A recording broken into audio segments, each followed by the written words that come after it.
Hey, what's up, everyone? Alright, so we got a lot of things to talk about. Let's talk about this Netflix show.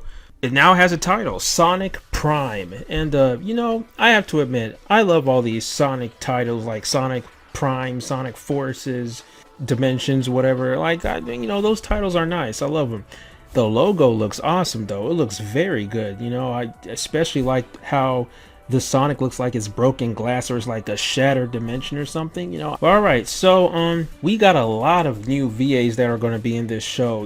I'm pretty sure they're going to have a new full cast, a completely new full cast, because the voice of Tails that has been voicing Tails since the Sonic Boom TV series, she will not be voicing Tails anymore for Sonic Prime.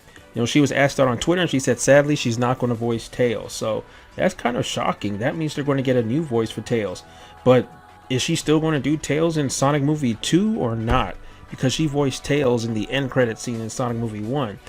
That's up to Paramount though. But Paramount could just be like, we don't care. We're going to use Colleen for Sonic Movie 2. We've already started, filming or whatever. Or they could just use whatever Sega has for Tails. Or they could just get someone completely new. And obviously, if Colleen's not going to voice Tails in Sonic Prime, I doubt she's going to voice Tails for the games. I don't think she's going to voice it for the games. All we know is that Mike Pollock better stay. Sega knows better than to get rid of Mike Pollock. He's been trolling a lot on Twitter, being sarcastic, saying that he's not going to tell anyone. And he does have an NDA, so he can't really disclose private information, but I have a strong feeling he's still going to voice Dr. Eggman. I don't know why people are panicking, asking him questions about it, trying to get him to break his agreement clause and talk about private information. I'm pretty sure he's going to play Dr. Eggman. He's been Dr. Eggman ever since Dean Bristow passed away. I don't think Sega's that stupid to replace him. What are they going to replace him with? Jim Carrey? As if Jim Carrey's going to voice Dr. Eggman in the games and TV shows. And another thing, what's up with dimensions and multiverses and entertainment now? You know what I'm saying? Like from Marvel, Spider-Man 3, the whole multiverse with Doctor Strange, WandaVision, to DC's The Flash and all that, the Sonic Prime, Ratchet and Clank. Even Sonic Rebound, even fan projects like my Sonic Rebound. Like, we're all doing dimensions and multiverse. I don't know. Maybe that's the new hotness. Somebody told me Spider-Verse made it popular and now everyone's copying. For the record, it was actually the 90s animated series of Spider-Man that first started the Spider-Verse thing. So that's where the Spider-Verse movie got it from. But I digress. Now, I must say, Sega was pretty wise to put this on Netflix other than cable TV. This is going to be a 24 episode season, and it's just going to drop all 24 episodes on Netflix. So, Sega's pretty smart. Like I said, so Sega definitely did this so it wouldn't get canceled mid-season and dumped on another network, like what Cartoon Network did to Sonic Boom when they dumped it to Boomerang. So that's actually a very smart decision. You have the entire first season on Netflix. Whether Netflix gives the green light for the second season or not, at least they got done with the first season. So I like that. For a show like Sonic, that's actually really smart because cable TV is dying and, you're better off having your show on a site like Netflix where it's binge worthy. The company that will be working on Sonic Prime is called Man of Action Entertainment. They'll be in charge of the writing. There's actually another company that's going to be doing Sonic Prime. A show usually has different studios and companies working on it because Wild Brain will be the distributor of it. Man of Action will be writing it. And I looked at their credentials. Like, I saw some of the writer's portfolio, and it's pretty impressive and unimpressive at the same time. Like, they've worked on shows like Avengers Earth's Mightiest Heroes, which is arguably the best Avengers cartoon ever. Can't believe Disney canceled it, but it's way better than any Avengers show they had. They also did Ultimate Spidey. While that wasn't better than Spectacular Spider-Man, it's better than the current Spider-Man show. They've also done Ben 10, which is alright. And they've done Mega Man Fully Charged, which is, a lot of Mega Man fans don't like that show. Now, the demographic for this show, Sonic Prime, is going to be age 6 to 11. Now, this will not be more mature or serious than the Sonic movie franchise. I already said that. So I was like, prediction, Sonic Prime won't be meta like Sonic Boom, but it'll be a lighthearted show about self-discovery and redemption.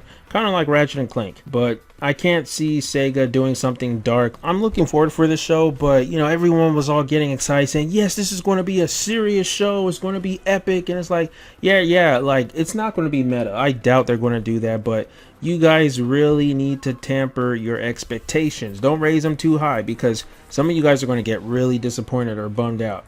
You know, they said their age demographic is 6 to 11. That's considerably young. That's under, like, if a show is for teenagers, then you know it's going to appeal to everybody. But if it's for 6 to 11, aiming for the audience that is under the age of 13. So that is very young. While I don't think it's going to be meta, it's not going to be all slapstick, it's not going to be mature and serious. It's going to be lighthearted with some serious moments. I was arguing with Prem once. He said no, he thinks Sonic Prime is going to be more serious than a Sonic movie. You know, the Sonic movie franchise was almost rated PG-13 for the first movie back when Sony owned the rights. But then when they sent it to Paramount, they toned it down to PG. But even then, I mean, Sonic movie is for everybody. Like, that's what you call family friendly, because it's for all ages. You know, adults can watch it and get something out of it. Young people can watch it as well. And, you know, they have some jokes that will fly over young people's heads and that adults will get it. It's kind of like the Shrek franchise. You know, Shrek movies, you know, kids can watch it. It's for kids, but it's for adults and older people too, because there's some jokes there that only adults will understand, you know, and I like that. That's what you call witty writing. But something that's aimed for a 6 to 11 age demographic isn't trying to appease the older crowd. So that does have me slightly worried, but I hope it's good. Like even other Cartoon Network shows like Regular Show. Regular Show is aimed for teens and older crowd. That's why I was into that show a lot, because a lot of the things they did was like, you know, it's almost bordering Bob's Burgers sometimes. So I don't think it's going to be as serious as the Sonic movie, but it's definitely not going to be meta. The thing I like about Sega though, a lot of people are getting hyped over the synopsis, self-discovery and redemption, and they're saying they're getting Archie vibes from this. Just no, stop. You know, Sega has abandoned Archie since 2017. Do not set yourselves up for disappointment. They're not going to have any Archie callbacks. They're just not. Sega has turned their back on Archie and they've never looked back. I mean, that's the whole reason why we have these dumb mandates like Shadow can't be a three-dimensional character, he has to be 2D, or Sonic can't show a lot of emotion and cry. It's because of Archie. So yeah, Sega is not going to tap into that anymore. So yeah, if you're expecting a serious shonen out of Sonic Prime, you're going to be disappointed. At its best, this is going to be like Lego Ninjago or even Avengers Earth's Mightiest Heroes, I hope, because that show was very serious.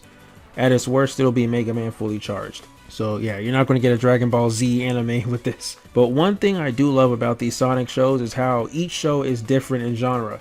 You know, from Sonic Set AM to Adventures of Sonic the Hedgehog to Underground, X, Boom. Every show is pretty different. You know, that's one thing I like about Sega. They never repeat the same thing. You know, Sonic Set AM was a very serious show with some dark moments. It was very post-apocalyptic for the 90s, you know. Then we had Adventures of Sonic the Hedgehog, which was pretty much Looney Tunes, slapstick humor. Then we have Underground, which just sucks. That's fan fiction. And then we have Sonic X, which is an anime shonen for younger audiences. Then we have Boom, which is very meta humor. So that's why I'm sure Prime is not going to repeat the same meta humor. It's just not. Sega never repeats the same type of genre for their TV shows. They always like trying different things. It's pretty interesting how they approach their TV shows. They don't do that with the games. The games, they'll be doing the same shtick every single time, rehashing Green Hill and Chemical Plant. But they don't do that for the TV shows. So we'll see. You know, Sonic Prime is cool and all, but I'm more interested in what we're getting this year, 2021. So I don't really care about 2022 when this year just started, you know, and it's the 30th anniversary. So I'm excited for next year though, because that means we're going to get consistent Sonic content back to back. But I really hope this March we get some information on the game. Sega really needs to come out. We have gotten more news on the movie and TV show than video games at this point. But what do you guys think about this? Are you looking forward to the show? What type of tone do you think the show is going to approach? You think it's going to be very serious? Think it's going to be more comedic? You think it's going to be lighthearted like I do, which is a balance of the two? Or you think it's going to be like Sonic Boom, which I doubt? And are you excited for this, or are you skeptical? You know, even if the show is not good, I'll just watch all 24 episodes at once on Netflix, and then I'll never have to watch it again, you know. So I'm definitely doing a reaction of that. Alright guys, so you know what to do. Smash that like button, comment, subscribe, all that good stuff. Hit that notification bell. And yeah, that's all I got for now. So until next time, I'm out.